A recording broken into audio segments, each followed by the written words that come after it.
Hello everyone, एक बार फिर से आप सभी लोगों का स्वागत है आपके अपने यूट्यूब चैनल माया स्टडी पेज। आज क्लास में करने वाले 10वीं क्लास का अध्याय एक, जिसका नाम क्या है, वास्तविक संख्या। इसको अपन इंग्लिश में रियल नंबर भी बोलते हैं। अब अपन का पिछली क्लास यानी 9th क्लास में पढ़ा हुआ है कि वास्तविक संख्याएं क्या होती है। परिमेय अपरिमेय संख्या दोनों को जब मिला दिया जाता है या फिर दोनों संख्याएं आ जाती है साथ में, तो वो क्या कहलाती है, वास्तविक संख्या। या फिर केवल एक संख्या है यानी कि केवल एक परिमेय संख्या है तो भी वो वास्तविक संख्या है, और केवल अपरिमेय संख्या दी है तो भी वो वास्तविक संख्या है। लेकिन उससे पहले अपन वास्तविक संख्याओं को जानने से पहले अपन क्या करेंगे, हमारी कुछ और भी संख्याएं हैं जो हमें देखने को मिलेगी, उनके बारे में हमें जानकारी होना अत्यंत आवश्यक है। अगर हमें इस चैप्टर को अच्छे से पढ़ना है, क्योंकि आपकी कम से कम इस चैप्टर में से 8 से 10 नंबर मान लो, छोटा क्वेश्चन भी आएगा जिसमें एवरेज सदावारा बोलते हैं, वो भी आएगा, 3-4 नंबर का एक क्वेश्चन हो रहा था वो भी आएगा। इसलिए आपको क्या करना है, कम से कम 8-10 नंबर इसी एक चैप्टर में से आपके आने वाले हैं। तो चैप्टर भी बहुत आसान है, अगर आप ध्यान से समझोगे ना तो बहुत इजी चैप्टर। इसलिए हमें क्या करना है, इस चैप्टर को ध्यान से समझो। अगर आप ध्यान से समझोगे तो फर्स्ट चैप्टर में आप 8 से 10 मार्क्स ला सकते हो। क्वेश्चन ये नहीं कि आने वाला नहीं, छोटा क्वेश्चन भी आएगा, उससे थोड़ा बड़ा आता वो, या फिर मतलब कम से कम 8 से 10 नंबर का। ठीक है, तो हमें क्या करना है, मार्क्स पक्के करने हैं। मतलब एवरेज जो वाले क्वेश्चन आते हैं ना, जिससे परिमेय संख्या अपरिमेय संख्या से मान लो कोई संख्या दे दी जाए, उसमें से आपको पूछा जाए कि वास्तविक संख्या कौन सी है, परिमेय कौन सी है, अपरिमेय कौन सी है, इनसे रिलेटेड क्वेश्चन भी आ सकता है। तो सबसे पहले इन वास्तविक संख्याओं को जानने से पहले अपन जानते हैं कि हमारे और भी कौन कौन सी संख्याएं होती हैं। तो सबसे पहले हमारी संख्या कहाँ से स्टार्ट होती है, प्राकृत संख्या। तो सबसे पहले मैं आपको इनकी परिभाषा ही नहीं लिखने वाली, क्योंकि परिभाषा नहीं लिखने तो बहुत टाइम हो जाएगा। वो परिभाषा लेके हमारा कोई भी काम नहीं है। मुझे केवल आपको समझाना है कि प्राकृत संख्या कौन सी होती है, पूर्ण संख्या कौन सी होती है, पूर्णांक कौन से होते हैं, भाज्य, अभाज्य, सम, विषम, ये संख्या होती कौन सी है। ठीक है, तो चलिए अपन एक एक करके इनको थोड़ा समझ लेते हैं, ताकि हमें चैप्टर को समझने में आसानी हो जाएगी। देखिए, मैं जब भी चैप्टर करवाती हूँ ना, तो मैं कभी भी आपको डायरेक्ट क्वेश्चन नहीं करवाऊंगी, क्योंकि डायरेक्ट क्वेश्चन करवाएंगे तो कुछ समझ में नहीं आने वाला। इसलिए हमें क्या करना है, पहले थोड़ा चैप्टर के बारे में समझना है, फिर हमें क्वेश्चन किस प्रकार के देखने को मिलेंगे, उसको समझ के फिर हमें प्रश्नावली को करना है, ताकि हम क्वेश्चन को फटाफट वो निकाल लेंगे। अगर हम पढ़ के नहीं जाएंगे, चैप्टर में जो आगे लिखा है फर्स्ट, उसको ध्यान से समझोगे तो क्वेश्चन को खुद भी करने लग जाएंगे। ठीक है, तो चलिए अपन समझ लें कि प्राकृत संख्याएं कौन सी होती है। देखिए, हमारी संख्या मेन कहाँ से स्टार्ट होती है, 1 2 3। जब भी अपन स्कूल में जाते हैं पढ़ना सीखते हैं, तो हमें क्या निकाला जाता है, स्लेट के ऊपर 1 2 3। सबसे पहले अपन 1 ही लिखना सीखते हैं, 0 कोई भी लिखना नहीं सीखता है। देखो, 0 आपको लिखना नहीं सिखाया जाता है, 0 पता नहीं कहाँ से आ जाता है। वो 0 हमारी संख्या कहाँ से स्टार्ट होती है, 1 से। अपन जब 1 2 3 4 5 लिखते हैं तो 10 लिखने से 0 तो अपने आप ही सीख जाते हैं कि भाई ये 0 है, बल्कि आपको 0 कभी भी लिखना नहीं सिखाया जाता है। ठीक है ना, तो हमें क्या करना है, हमारी संख्या कहाँ से स्टार्ट होती है, 1 से स्टार्ट होती है, यानी 1 2 3 4 5 डॉट डॉट डॉट अनंत तक चलती है। तो इसका मतलब प्राकृत संख्या में कौन सी हो जाती है, 1 2 3 4 5, ठीक है। ठीक है ना, इसका कोई अंत नहीं, इसका कोई अंत नहीं, वो क्या है, अनंत है। तो ये कहाँ तक चलती है, अनंत तक चलती है। ठीक है, अब सेकंड नंबर वाली कौन सी है, पूर्ण संख्याएं। लेकिन हमने संख्या, 0 भी एक संख्या है, लेकिन हमने इसमें तो लिया ही नहीं 0 को, और 0 को नहीं लेंगे तो वो पूर्ण संख्या नहीं बनेगी। अगर इन प्राकृत संख्याओं के साथ आप 0 को भी शामिल कर लो, फिर मैंने बोला 1 2 3, ये सब हमारी क्या है, अनंत तक प्राकृत संख्या है। लेकिन इनके आगे 0 और लगा लो तो ये क्या बन जाएगी, पूर्ण संख्या, यानी पूरी की पूरी संख्या। इनको क्या बोला जाता है इंग्लिश में, होल नंबर्स। और प्राकृत संख्या को क्या बोलते हैं, नेचुरल नंबर्स। ठीक है, अब 0 को अगर आपने शामिल कर लिया तो क्या बन जाएगी, पूर्ण संख्या। ये भी कहाँ तक, अब इसमें भी पूर्ण संख्या कहाँ तक आई है, क्योंकि हमें पता है हमारे सामने तो कई बार माइनस की संख्या भी आती है, प्लस की आती है, तो ये तो सब प्लस की है। लेकिन प्लस की संख्या थोड़ी आती है हमारे सामने, तो माइनस की संख्या भी आती है। तो उन संख्या को क्या बोलेंगे, तो इसके आगे चलो, पहले हमें 1 2 3 4 के अनंत तक तो प्राकृत संख्या, 0 को जब शामिल कर लेंगे तब पूर्ण संख्या। 0 के अलावा 0 1 2 3 4 5 से लेके अनंत तक, उसके अलावा हमारे सामने दैनिक जीवन में जब अपन काम करें तो माइनस की संख्या भी सामने आती है ना, तो उन संख्याओं को क्या बोलेंगे। तो इन संख्याओं को जब शामिल कर लिया जाता है प्राकृत संख्या यानी पूर्ण संख्याओं के साथ में माइनस की जितनी भी संख्याएं हैं, उनको भी अगर आप शामिल करोगे तो वो क्या बन जाएंगे, पूर्णांक। पूर्णांक यानी पूर्ण अंक, पूरे के पूरे अंक। इसमें क्या होता है, 0 ये 3 4, यानी ये 5 से लेके मान लो ये पूरी प्लस की जितनी भी संख्या है वो पूरी अनंत तक, उसी के साथ आपकी माइनस की संख्या है -1 -2 -3 -4 से लेके ये भी अनंत तक। कहने का मतलब क्या है, पूर्णांक क्या होते हैं इंग्लिश में, इंटीजर्स। इंटीजर्स का मतलब क्या है, जिसमें प्लस की और माइनस की यानी धनात्मक और ऋणात्मक सभी संख्याएं जब शामिल कर लेते हैं एक साथ तो क्या आ जाती है, प्लस की भी संख्या आएगी माइनस की आएगी दोनों आएगी तो क्या बनेगा, पूर्णांक। फिर प्लस की है तो भी पूर्णांक तो है, माइनस की है तो भी पूर्णांक की है, और अगर दोनों है तो पूर्णांक तो हमारा है। ठीक है, पूर्णांक में प्लस की संख्या भी आती है और माइनस की संख्या। ओके, तो ये क्लियर हो गया, ये क्लियर हो गया, ये क्लियर हो गया। अब बात आती है भाज्य संख्या। भाज्य संख्या क्या होती है, जो किसी नंबर से विभाजित होती है, तो यानी किसी दूसरे नंबर से भी विभाजित होती है। भाई अभाज्य संख्या कौन सी होती है, जो केवल खुद से और एक से, अब एक ना तो भाज्य ना अभाज्य, एक का भाग सब में जाता है इसलिए एक को अपन इनमें शामिल नहीं करेंगे। लेकिन भाज्य संख्या कौन सी होती है, जिसमें उसके अलावा दूसरी संख्या का भी भाग जाता है। जैसे मैंने बोला अभी यहाँ पे दो, अब आप इसमें दो में देखो दो का भाग जा रहा है, दो में एक का तो जाएगा लेकिन दो में तो दो का ही भाग जा रहा है, दो में दो के अलावा कुछ और संख्या का भाग जा रहा है क्या, नहीं जा रहा है। तो उसका मतलब क्या है, दो अभाज्य संख्या। मैंने लिख दिया चार, अब चार में देखो किस किस का भाग जा रहा है, चार में देखो चार का भी जाएगा, चार में दो का भी जाएगा, एक का तो चलो जाता ही। इसका मतलब ये कौन सी होगी, भाज्य। भाज्य का मतलब जिसमें खुद के अलावा और एक के अलावा किसी अन्य दूसरी संख्या का भी भाग जाता है वो क्या हो जाती है, हमारी भाज्य संख्या है। तो इन चार ये सब हमारी कौन सी हो जाएगी, भाज्य संख्या। जैसे यहाँ पे एग्जाम्पल लिखे थे, 4 है, 6 है, 8 है, 10 है, तो इनमें इनके अलावा खुद के अलावा जैसे 6 तो 6 में 2 का भी जाएगा, 3 का भी जाएगा, 6 का भी जाएगा, 8 में 2 का भी जाएगा, 4 का भी जाएगा, 8 का भी जाएगा, 10 में 2 का जाएगा, 5 में 2 का, 10 का जाएगा। खुद के अलावा दूसरी संख्याओं का भाग जा रहा है, इसका मतलब ये भाज्य संख्या। अब बात आती है अभाज्य संख्या। अभाज्य संख्याओं का मतलब क्या है, जो केवल खुद से और एक से विभाजित होती है, जो दूसरी संख्या से विभाजित नहीं होती। और इससे भी आसान भाषा में समझना चाहते हो तो क्या मतलब है, अभाज्य संख्या कौन सी है जिसमें केवल खुद का ही भाग जाता है। बस मैं तो यही बोलती हूँ, यही याद रखो कि अभाज्य संख्या कौन सी है जिसमें केवल खुद का ही भाग जाता है, अन्य किसी भी दूसरी संख्या का भाग नहीं जाता। मैं बार बार बोलूं, एक को अपन नहीं ध्यान में रखेंगे क्योंकि एक का भाग सब में जाता है। ओके, तो हमें क्या करना है, अभाज्य संख्या क्या होती है, इसमें केवल खुद का ही भाग जाता है। ठीक है, अब देखिए मैं यहाँ पे लिख देती हूँ अभाज्य संख्या जैसे दो है, दो हमारा सबसे छोटा अभाज्य संख्या होता है, क्योंकि अभाज्य संख्या कहाँ से स्टार्ट होती है, दो से ही स्टार्ट होती है। कई बार ये सबसे छोटी अभाज्य संख्या कौन सी है, तो सबसे छोटी अभाज्य संख्या कौन सी होती है, दो, क्योंकि अभाज्य संख्या शुरू कहाँ से होती है, दो से शुरू होती है। दो है, 3 है, 5 है, 7 है, 11 है, 13 है, इसी प्रकार से मान लो 17 है, 19 है, 23 है, आगे भी और बहुत सारी है, जैसे 41 है, 43 है। तो ये सभी क्या है हमारे, उनके बीच में भी और मिनट हो गया, जैसे 29 है, 31 है। तो ये सभी क्या है, हमारी अभाज्य संख्या है। इन संख्याओं में केवल खुद का ही भाग जाता है, अदरवाइज अदर किसी दूसरी संख्या का भाग नहीं जाता, इसलिए इनको क्या बोला जाता है, अभाज्य संख्या बोला। ठीक है, ये भी क्लियर हो गया, ये भी क्लियर हो गया। अब बात आती है सम संख्या। अब ये सम संख्या कौन सी होती है,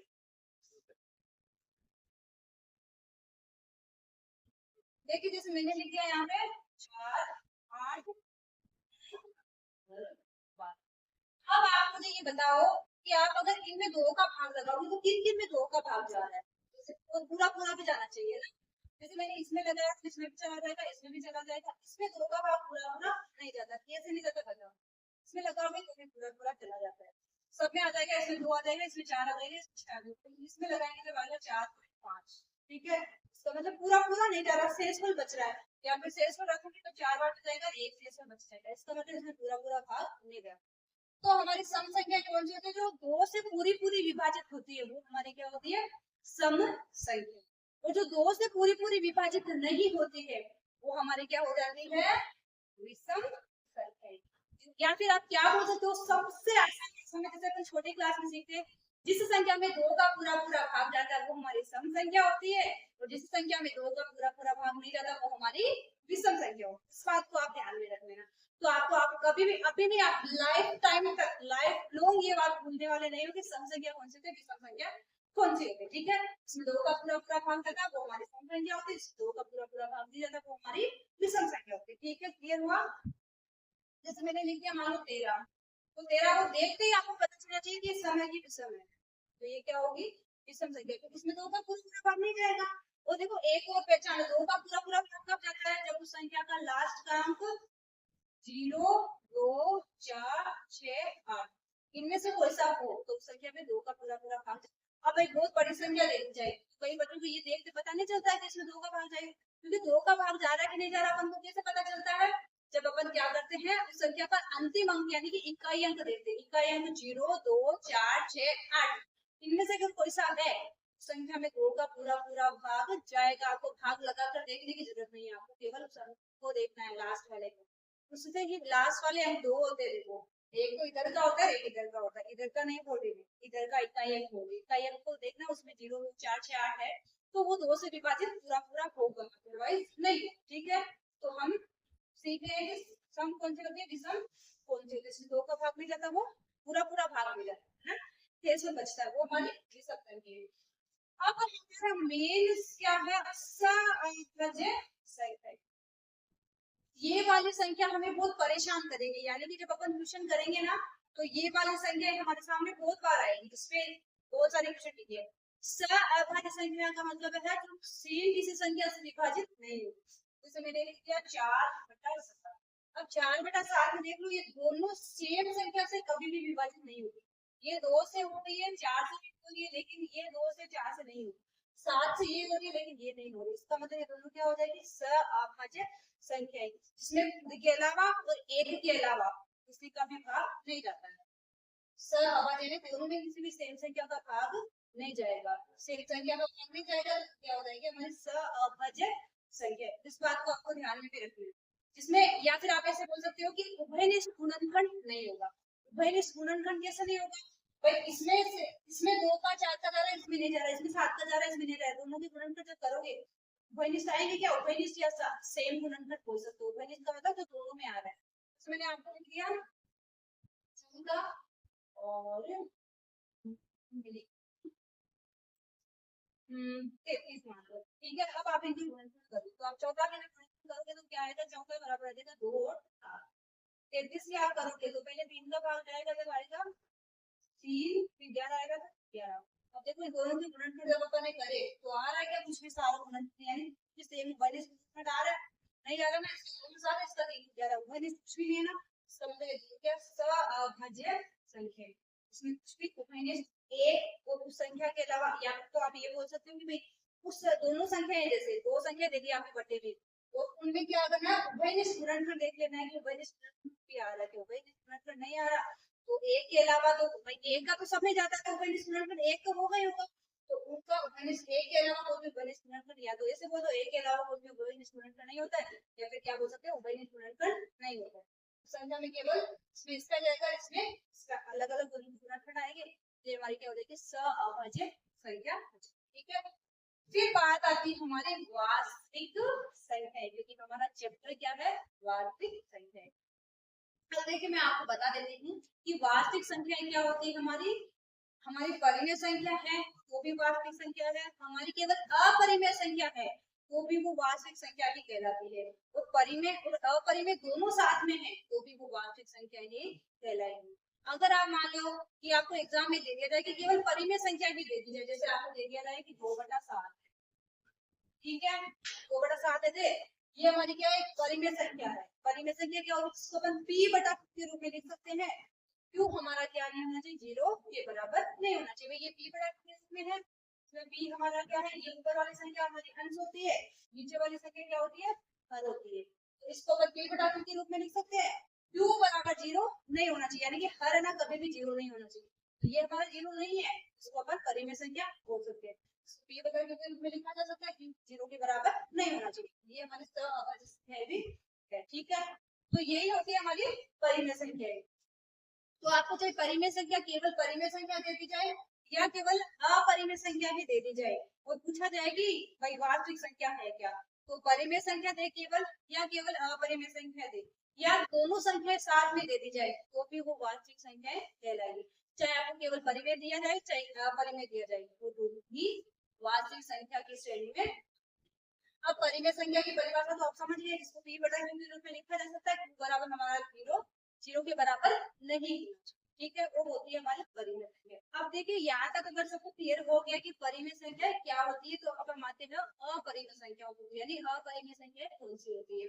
देखो परिमेय, और इसके नाम से पता चल रहा है अपरिमेय, परिमेय को p बटा q के रूप में लिखा जा सकता है, लेकिन अपरिमेय को p बटा q के रूप में नहीं लिखा जा सकता। इस संख्या को p बटा q के रूप में नहीं लिखा जा सकता, वो हमारी क्या होगी, एक अपरिमेय संख्या होगी।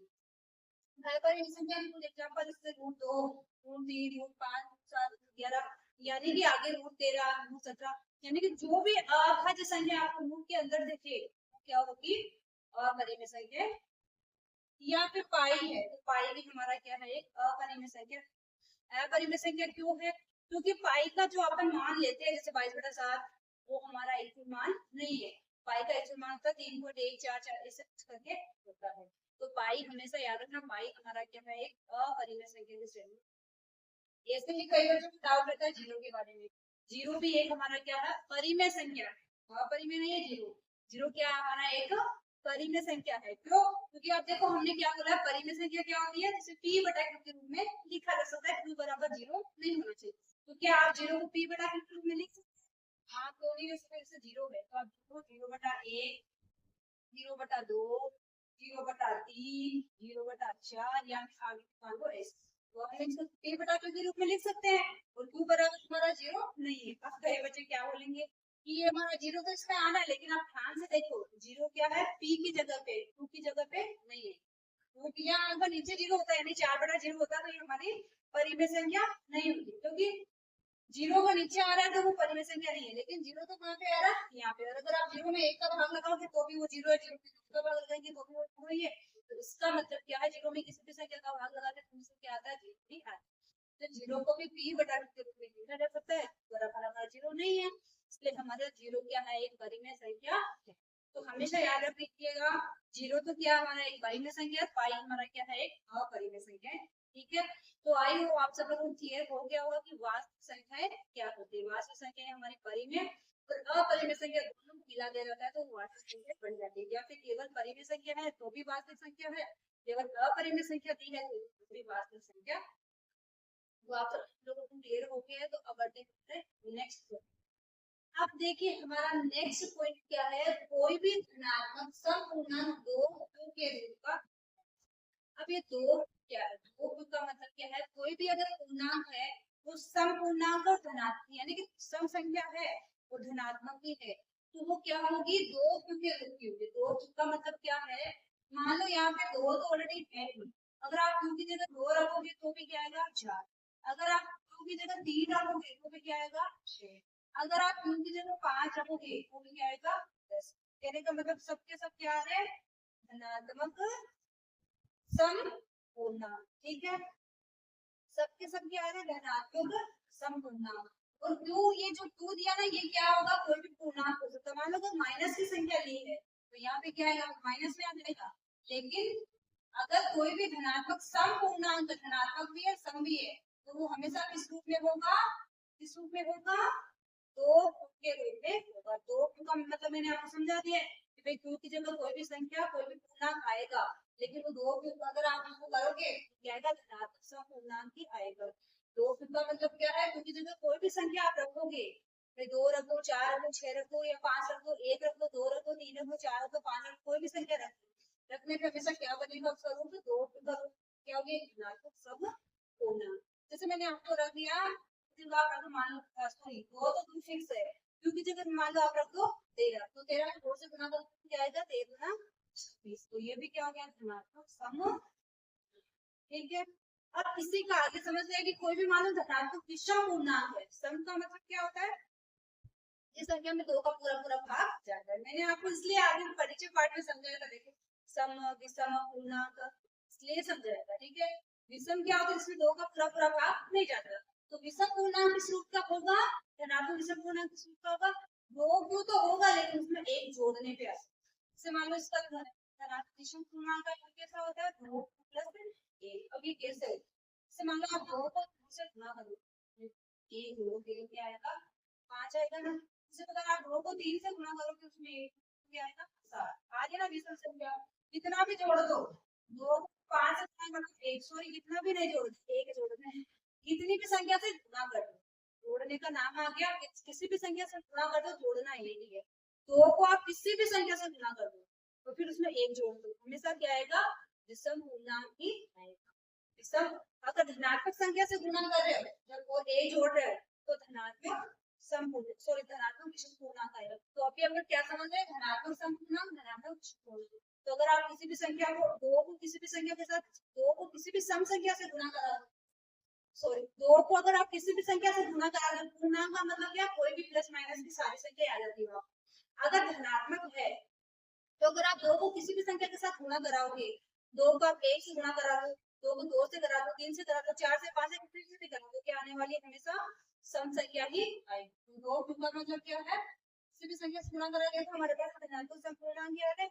इसी प्रकार अगर मान लो कोई धनात्मक विषम पूर्णांक है तो उसका रूप कैसा होता है, 2 क्यूब प्लस 1 के रूप का होता है। 2 क्यूब प्लस 1 का मतलब क्या है, क्योंकि जगह कोई भी आप पूर्णांक रखोगे, भाई धनात्मक बोला है तो प्लस की संख्या ही है, वहां पे धनात्मक है तो प्लस की संख्या ही है, यहाँ पे माइनस की बात नहीं हो रही है। धनात्मक धनात्मक धनात्मक का मतलब क्या है, प्लस की संख्या। पूर्णांक तो प्लस की है, माइनस की है तो भी है, लेकिन धनात्मक दे दिया इसका मतलब प्लस की ही है। तो क्या बोला, धनात्मक सम पूर्णांक किस रूप में होता है, 2 के रूप में होता है। और धनात्मक विषम पूर्णांक का वो किस रूप में होता है, 2 प्लस 1 होता है। कैसे होता है वो मैंने आपको समझा दी है। तो हमें क्या रखना है, धनात्मक विषम पूर्णांक का तो ये रूप होता है, धनात्मक सम पूर्णांक का रूप होता है 2 का, विषम पूर्णांक है 2 में 1 जोड़। ठीक है, तो आई होप आप सब लोगों को ये टॉपिक भी क्लियर हो गया। अब बढ़ते हैं हमारे नेक्स्ट टॉपिक।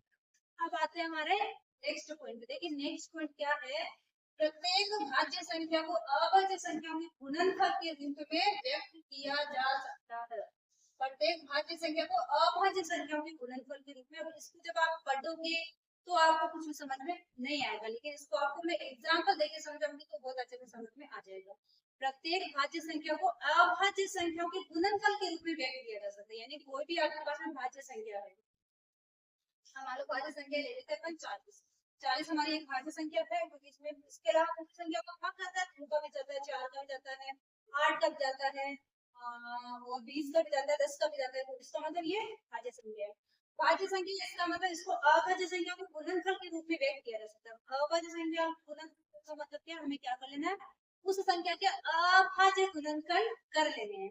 अब ये वाली बात मत बोल देना कि हमें अभाज्य गुणनफल करने नहीं आते, क्योंकि अभाज्य गुणनफल करने नहीं आते जबकि फिर 10th क्लास में क्या ही आना है, क्योंकि अभाज्य गुणनफल अपन छोटी क्लासेस से सीखते आ रहे हैं। जैसे अपन लेस है, मैथ से निकालते ना, उसके लिए अभाज्य गुणनफल करना जरूरी है। अगर आपको नहीं आता है फिर भी, तो मैंने देखो लेस और मैथ से निकालना सीखा ना, उसके लिए एक अलग से सेपरेट वीडियो डाला है, तो मैंने केवल लेस और मैथ से ही सिखाया है। जो बेसिक मैथ्स के है ना, मेरा जो अलग से एक बनाया हुआ, मैं केवल बेसिक मैथ्स के वीडियो डालती हूँ, उसमें आपको लेस और मैथ से निकालना सिखाया है। अगर आपको लेस और मैथ से नहीं आता, अभी भी सिखाऊंगी मैं इस क्लास में भी, लेकिन उसमें मैंने देखा छोटे छोटे नंबर्स को लेके बेसिक से सिखाया है। तो हमें क्या करना, सबसे पहले लेस और मैथ से सीख लेना है, क्योंकि लेस और मैथ से नहीं आएगा तो हम क्या करेंगे।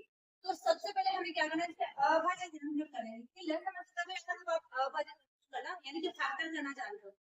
अगर किसी को इंग्लिश में समझ में आता है तो फैक्टर करना जानते हो, फैक्टर करना है। सबसे पहले हमें अभाज्य गुणनफल करने के लिए देखना होता है कि अभाज्य गुणनफल का मतलब क्या है, सारी की जितनी जो भी संख्या में आ जाएगा वो सभी की सभी क्या होगी, अभाज्य होगी।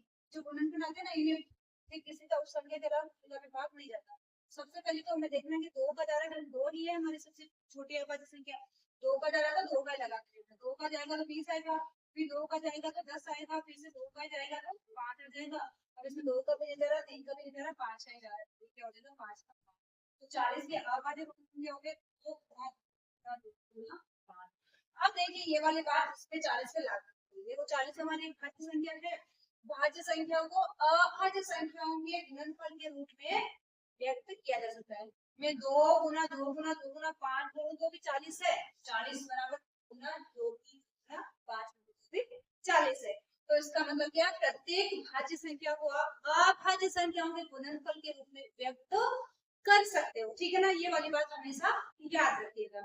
अभाज्य गुणनफल करना आपको आना चाहिए। ओके, अब बढ़ते हैं हमारे नेक्स्ट टॉपिक की तरफ, जो कि क्या था, HCF, यानी कि HCF का मतलब होता है हाईएस्ट कॉमन फैक्टर। ठीक है, इसके आगे बोला है LCM। LCM का मतलब है लीस्ट कॉमन मल्टीपल।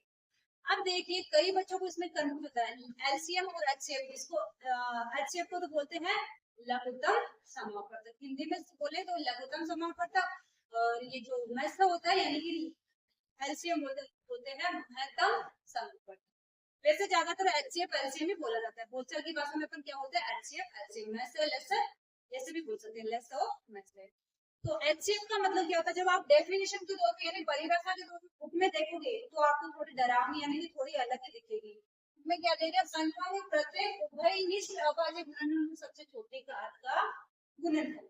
अब इसमें परिभाषा में आपको समझ में नहीं आएगा, मैं इसे आपको एक बार जो परिभाषा दी उसको लिखा है समझाने का प्रयास करूं, लेकिन मैं आपको एग्जाम्पल लेके अभी समझाने वाली हूँ कि एच और एल से अपन को कैसे निकालना है। ठीक है, हमें सबसे पहले क्या करना है, जो भी संख्या दी है जो भी संख्याएं दी है उनके अभाज्य गुणनफल कर ले। ठीक है, अभाज्य गुणनफल कर लिए, यहाँ पे हो गया।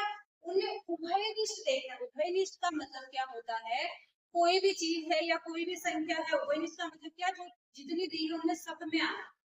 जैसे अपन 3-4 जनों को खड़ा करते हैं यानी 4 लोगों को खड़ा किया है, उनमें सेम चीज देखना कि सेम चीज सब में क्या है। तो सेम चीज देखते वो सेम ही क्या होती है उभयनिष्ठ। जैसे मान लो आपको 4 संख्या 2 संख्या दे दी जाए, एक तो दे दिया 10 और एक दे दिया 5। अब इन्हें उभयनिष्ठ देखना है। उभयनिष्ठ क्या होगा 5, क्योंकि 5 का भाग 5 में भी जाएगा और 5 का भाग 10 में भी जाएगा, इसका मतलब 5 क्या है उभयनिष्ठ। तो हमें वही देखना है, क्या बोला उभयनिष्ठ अभाज्य गुणनखंड की सबसे छोटे घात का गुणनफल। लेकिन इसमें हमें क्या करना है, सबसे छोटी घात यानी जो भी अभाज्य गुणनखंड आएंगे उनमें सबसे छोटी घात है ना का गुणनफल लेना है, वो क्या होगा हमारा एचसीएफ। उसके अलावा आगे आते हैं एलसीएम पे। एलसीएम क्या, संख्याओं में संबंध प्रत्येक अभाज्य गुणनफल की सबसे बड़ी घात का। इसमें क्या होगा, जो भी संख्या है उनमें संबंधित सभी संख्या में प्रत्येक अभाज्य गुणनफल की सबसे बड़ी घात का गुणनफल। अब देखिए मैंने जब समझा था ना, जब से मेरे को अच्छे क्वेश्चन समझ में आया, मैंने क्या समझा उसी ट्रिक से आप समझेंगे, उसी तरीके से आपको समझना है। देखो एचसीएफ एलसीएम साधारण सी भाषा में आप क्या बोल सकते हो, जब भी आपको एचसीएफ एलसीएम निकालो, अगर आपने एचसीएफ निकाल लिया ना और एलसीएम निकाल, मान लो आपने एचसीएफ निकाल लिया है, ठीक है, उस एचसीएफ से आप एलसीएम भी निकाल सकते हो। अगर आपने फैक्टर कर लिए किसी संख्या की, भाई 2 संख्या दे दी उनका अगर आपने एचसीएफ निकाल लिया तो आप एलसीएम भी निकाल सकते हो। कैसे निकालोगे वो बताऊंगी। जैसे मान लो आपको निकालना है, अभी मैं संख्या देती हूँ। जैसे मान लो हमारे पास में संख्या है, क्या संख्या लेते हैं अपन 24 और 80 लेते हैं। इन दोनों संख्याओं को आपको लेसा और मैसा यानी कि एचसीएफ एचसीएफ निकालना है। तो देखिए एचसीएफ एचसीएफ निकालने के लिए सबसे पहले बोला ये है कि अभाज्य गुणनफल में सबसे छोटे घात का गुणनफल, इसमें क्या होता है संबंध प्रत्येक अभाज्य गुणनफल में सबसे बड़ी घात का गुणनफल। तो सबसे पहले हमें क्या करना है, इनके अभाज्य गुणनफल निकालने। 24 से करो अभाज्य गुणनफल। मैंने क्या बोला था, जब भी आप अभाज्य गुणनफल करोगे तो सबसे पहले हमें देखना है कि छोटी अभाज्य संख्या कौन सी थी 2। तो सबसे पहले यही देखना कि संख्या में 2 का भाग जा रहा है कि नहीं जा रहा है। और मैंने ये भी बताया आपको परिचय पाठ में कि किसी भी संख्या में 2 का भाग कब जाता है, जब उस संख्या का अंतिम अंक 0, 2, 4, 6, 8 इनमें से कोई सा भी अंक है तो 2 का भाग जाएगा ही जाएगा। अब जैसे 24 है, 24 का अंतिम अंक देख लो 4 है, इसका मतलब इसमें 2 का भाग जाएगा, का भाग जाएगा तो 2 का भाग जाएगा 12, फिर से 2 का ही जाएगा तो आएगा 6, फिर से 2 का ही जाएगा तो आएगा 3, 3 को एक अभाज्य संख्या है 3 का ही। ठीक है, देखिए मैं आपको इतना बेसिक से इसलिए समझा रही हूँ क्योंकि मैं यही चाहती हूँ कि किसी भी बच्चे के 8 से 10 नंबर चैप्टर में से आते ना वो नहीं कटे। इसलिए आपको मैं जितना ध्यान से समझाने का प्रयास कर रही हूँ उससे डबल ध्यान लगा के आपको समझना है और अपने मार्क्स को पक्का कर लेना है। ठीक है ना, और आपको अगर क्लास अच्छी लग रही है तो अपने दोस्तों के साथ क्या शेयर कर देना है ताकि वो भी अपने मार्क्स पक्के कर सके। क्योंकि बहुत सारे बच्चे होते हैं जिनको एचसीएफ एलसीएम अभी तक निकालना नहीं आता प्रॉपर वे में, या एकदम क्या बोल सकते हैं एकदम आसान तरीके से। आज आपको इस क्लास में उसी आसान तरीके से सिखाया जा रहा है कि आपको एचसीएफ एलसीएम निकालना कैसे, उसको समझना कैसे है। भाई सबसे पहले तो अभाज्य गुणनफल कैसे करने हैं और फिर एचसीएफ एलसीएम कैसे निकालना है। ठीक है, जैसे ये निकाली 24 के अभाज्य गुणनफल, अब हम करते हैं 80।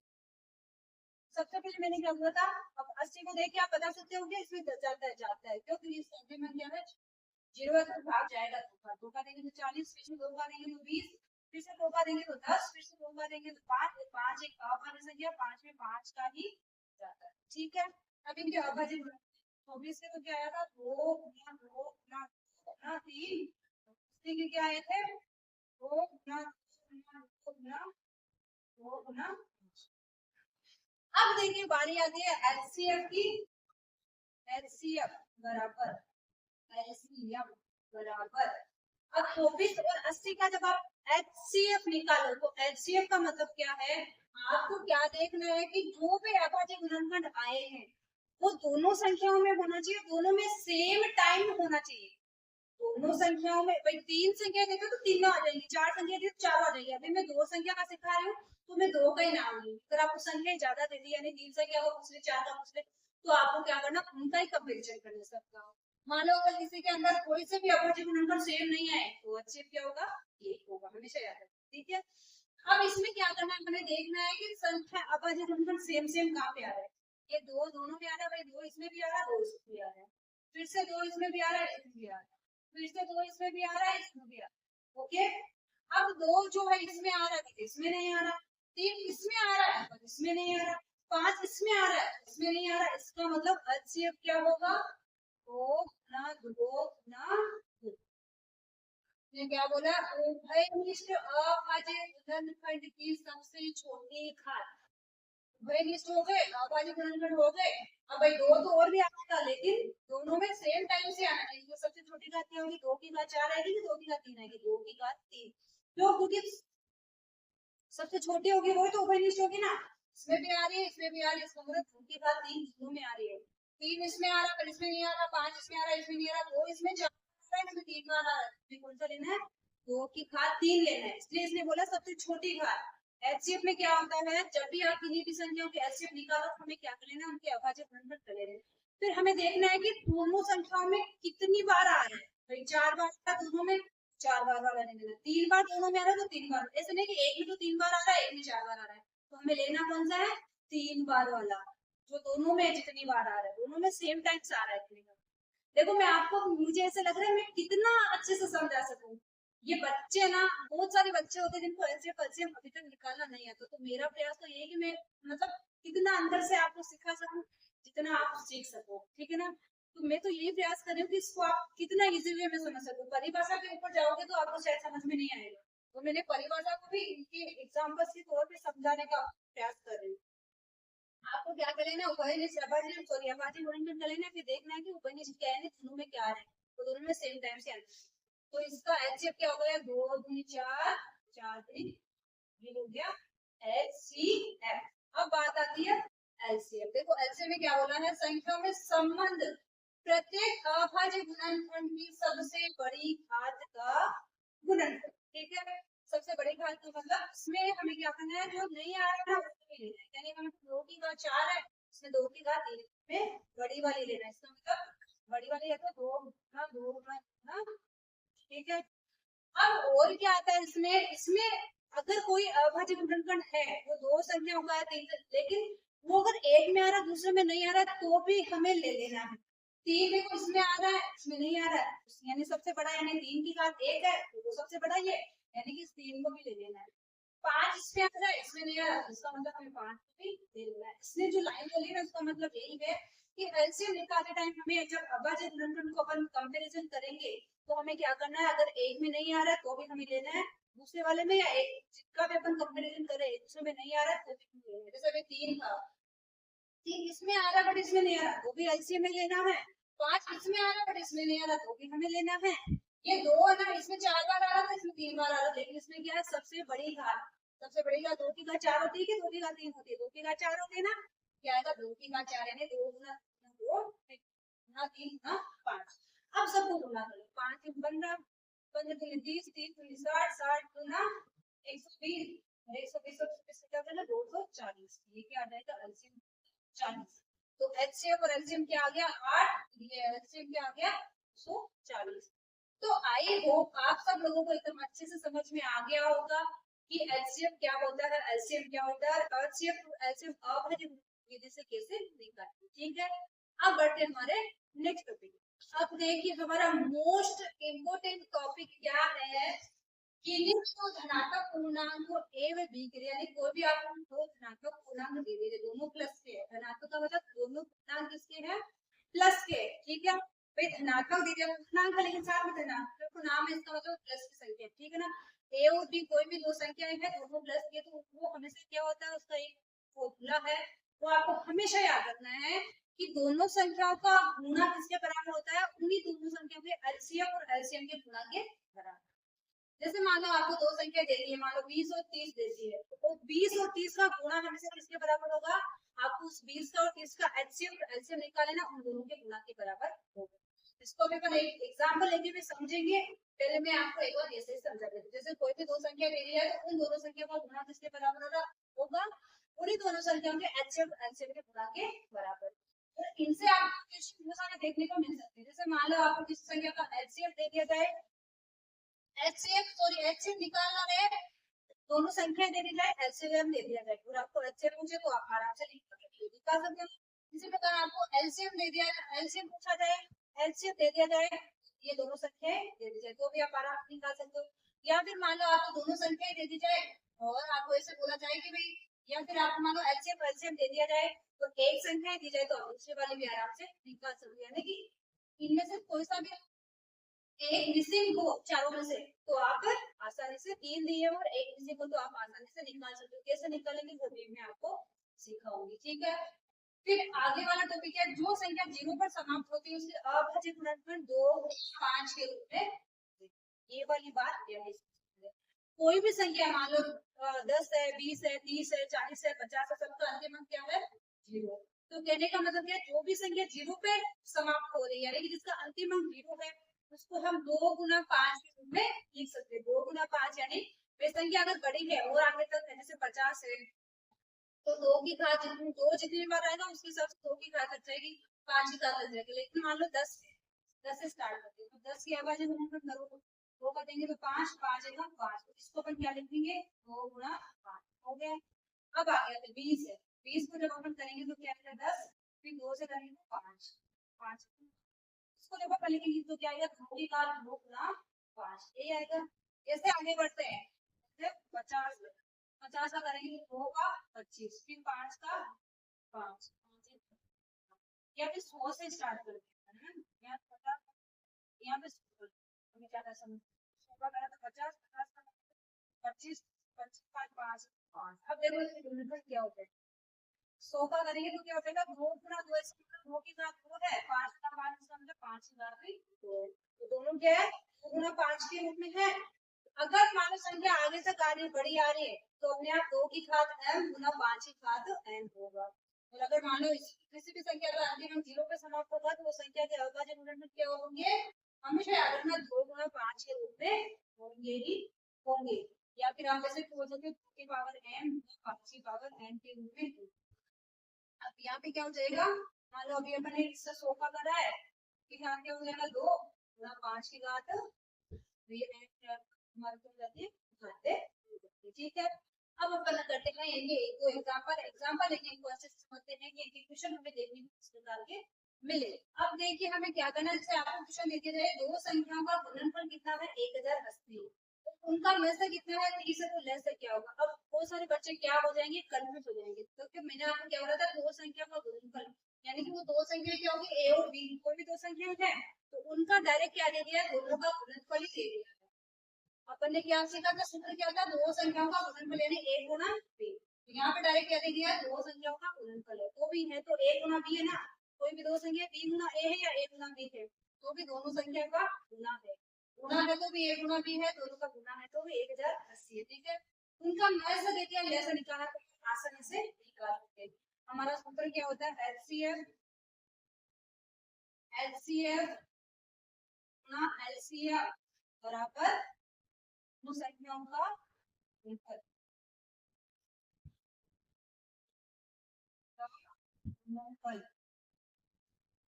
लेकिन इसमें आपको हमेशा याद रखना, दो संख्या का गुणनफल बोलो या a गुना बोलो, a गुना b बोलो, दोनों एक ही है। कंफर्म a गुना b बोले या फिर दो संख्याओं का गुणनफल बोले तो सीधी बात है, ठीक है। अब हमें रख देना HCF दिया नहीं हमें, सॉरी मैं से दिया, इसका मतलब HCF है। देखो मैंने आपको HCF वैसे बोला था, HCF है तो लेस है, सॉरी एचसीएफ है तो में से है, एलसीएम है तो में से है, एचसीएफ है तो में से है, एलसीएम है तो लेस है, एल मतलब लेस है, तो एचसीएफ मतलब में से यानी एल का मतलब लेस है तो क्या है, एलसीएम है, और में से है तो एचसीएफ है, इसमें कंफ्यूज करना।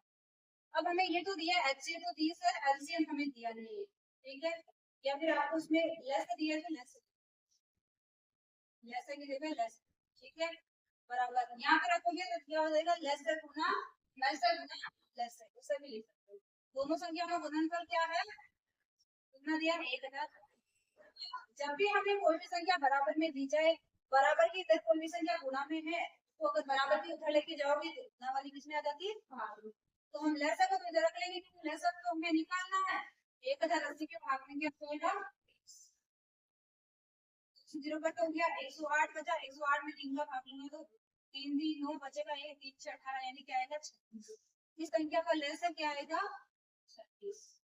अब आप इसको वापस जांच करके भी देख सकते हो, क्या करना हमें, 36 का और 30 का क्या निकालना है, लेस और में से ऑलरेडी दिया है, इन दोनों का गुना करके देखो, जांच करनी है ना, लेस और में से तो दिया, एक बार लेस का आ गया 36 और में से क्या था 30, है ना, में से 30 30 और 36 गुना करके देखो क्या आएगा, 1080। इस प्रकार से अपन जांच करके भी देख सकते हैं। अगर आपको इसमें तो दे दिया, मान लो आपको संख्या दे दी जाए, फिर उसका एचसीएफ एलसीएम निकाल के फिर जांच करना हो तो क्या करना है, एचसीएफ निकालना है, एलसीएम निकालना है, उन दोनों संख्या को गुना, उन दोनों संख्याओं का एचसीएफ और एचसीएफ का गुना, एचसीएफ और एलसीएम का गुना क्या होगा, बराबर बराबर ही होगा, ठीक है। तो ये वाला तो एक एग्जांपल क्लियर हो गए। अब बात आती है कि कोई भी संख्या जीरो पे समाप्त हुई उसको अपन क्या ले सकते हैं, तो एम में लिखा जाएगा, जैसे अपने एग्जांपल लिया मान 5, अगर आपके क्वेश्चन आ गया कि 500 को आप की बात एम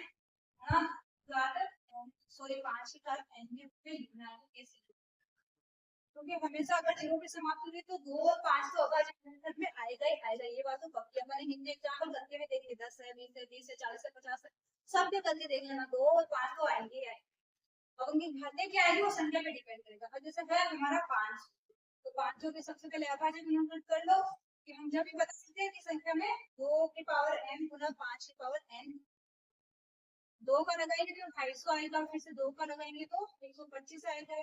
अब देखो इसमें किसका जाएगा, 2 का नहीं जाएगा क्योंकि एनजी में 0 तो 4 तो नहीं है, 3 का जा रहा है क्या, 3 का 5 तो 7 पे 8 यानी अंकों का योग 8 है, 8 3 से विभाजित नहीं होता, इसका मतलब इसमें 3 का भाग भी नहीं जाएगा।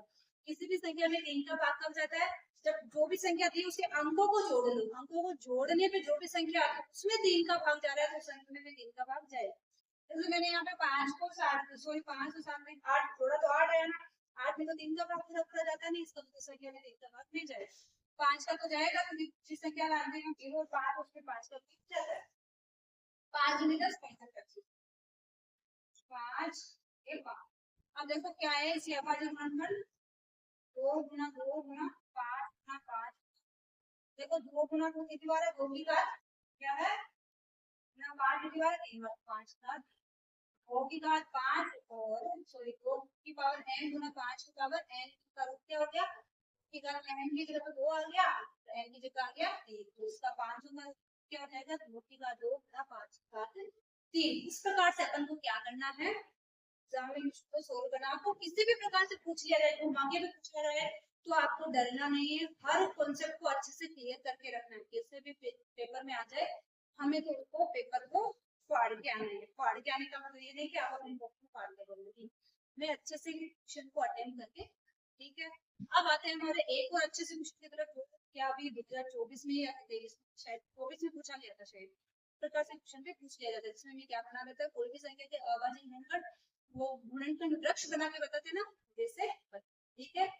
अब देखिए हमें संख्या दी है, जैसे मान लो 8190, उसके हमें क्या करना, अभाज्य गुणनफल वृक्ष बना के हमें क्या करना, अभाज्य गुणनफल दर्शाइए, ठीक है। तो सबसे पहले हमें है तो कोई सेम अभाज्य गुणनफल निकालने का तरीका तो वही, लेकिन थोड़ा सा उसको दर्शाना अलग है। सबसे पहले हमें क्या करना है, इसमें किसका भाग जाता है, 2 का जाएगा ना, क्योंकि हम 2 है तो यहाँ पे क्या कर देंगे, लिख देंगे इसका 2 में 2 का भाग लगा दीजिए 4 बार, फिर 0 आ जाएगा क्योंकि जाएगा नहीं, 2 साथ में देंगे तो 0, 4 का 9 दूनी 18, 1 5 दूनी 10, देखो इस संख्या ये दोनों का गुना ये ऊपर वाली संख्या, ठीक है।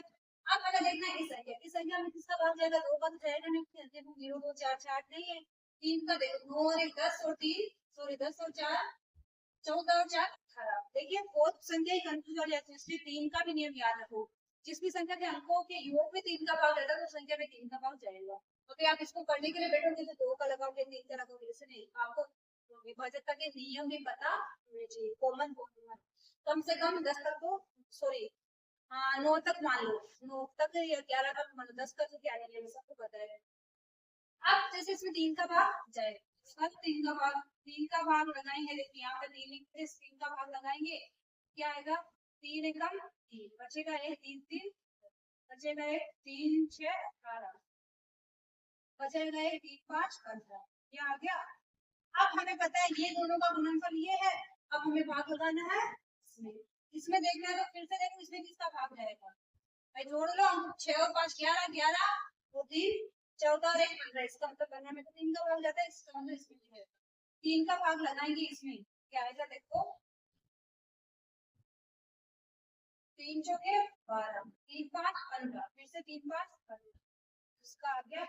अब इसमें देखो ध्यान रखो 5 5 10 और 4 14 14 में तो 3 का भाग पूरा पूरा जाता नहीं, इसका मतलब इसमें 3 का भी नहीं जाएगा। अब इसमें किसका रहेगा 5, क्यों, क्योंकि अंतिम अंक क्या है 5, अगर किसी संख्या का अंतिम अंक 0 और 5 हो तो उसमें 5 का पूरा पूरा भाग जाता है। 5 का लगाएंगे तो 5 को तो यहाँ रख देते हैं, 5 का भाग लगा तो 5 ना 45 5 एकम। अब हमें क्या करना है, इस 91 में देखो किसका भाग जाएगा, 91 में किसका भाग जाता है 13 7 7 का भाग जाएगा, क्या करेंगे यहाँ पे 7 का भाग लगा, 7 का लगाएंगे जाएगा 13, इसका मतलब 13 को हमारा क्या था एक खुद एक अभाज्य संख्या है, इसका मतलब 13 में 13 का भी जाता है, तो लास्ट वाला क्या हो जाएगा, दर्शाना दर्शा सकते हो 13 में 13 का इधर एक, लेकिन हमें उतना नहीं, लास्ट वाला डायरेक्ट 13 नहीं देखना। अब इसके जब अभाज्य गुणनफल लिखेंगे तो क्या हो जाएगा 8 और 1 करके अभाज्य गुणनफल क्या हो जाएंगे 2 ना 3 ना 3 ना 5 ना 7 ना लास्ट का क्या है अभाज्य गुणनफल लास्ट का 13, इसको भूलना नहीं है लास्ट वाले को, लास्ट वाला क्या है नीचे 13, तो ये आ जाएंगे इसके अभाज्य संरक्षण में इस प्रकार से, ठीक है। तो आई होप आप सब लोगों को परिचय पाठ एकदम अच्छे से समझ में आ गया होगा, जिसमें हमने बहुत सारे कॉन्सेप्ट क्लियर करे हैं, बहुत सारे क्वेश्चन करने सीखे। अब हम करते हैं हमारी प्रश्नावली के अच्छे अच्छे क्वेश्चन, जिसमें हमें क्या करना है अभाज्य गुणनफल जैसे संख्याओं के एचसीएफ निकालना, और कहीं में क्या दिया हमें लेस दिया है वैसे निकालना, और दो संख्या को गुणनफल दिया, उस प्रकार के जो अलग अलग क्वेश्चन सीखे ना उन सबको सॉल्व करते हैं। चलिए बढ़ते हैं हमारी प्रश्नावली के पहले क्वेश्चन पर।